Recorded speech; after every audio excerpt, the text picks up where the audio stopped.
কেমন আছো? তো আজকে আমরা কি করতেছি, লাইভ ভ্যাকসিন করতেছি, তাই না? তো লাইভ ভ্যাকসিন করার উদ্দেশ্য হচ্ছে আমাদের অল্প সময়ের মধ্যে ভ্যাকসিনটা শেষ করা, তাই না? আমাদের ফুল সেল মেনটেন করতে হবে। এই লাইভ ভ্যাকসিন টেম্পারেচার বাড়লে ভ্যাকসিনটা নষ্ট হওয়ার সম্ভাবনা থাকে বেশি।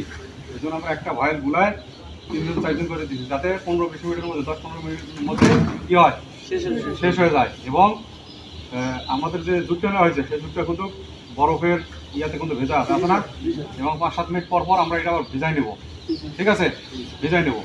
তো ভ্যাকসিন শুরু করার আগে আমাদের অবশ্যই কী করতে হবে, এটা কিন্তু এইভাবে একটা চাপ দিবা, ঠিক আছে?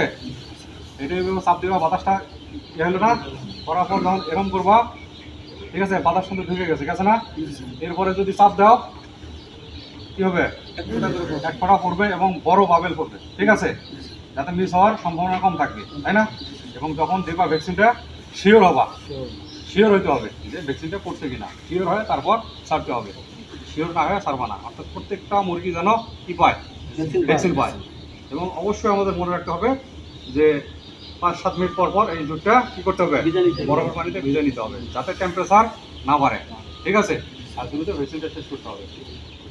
তো ধন্যবাদ সকলকে, সবাই এইভাবে ভ্যাকসিনটা করবো, হ্যাঁ।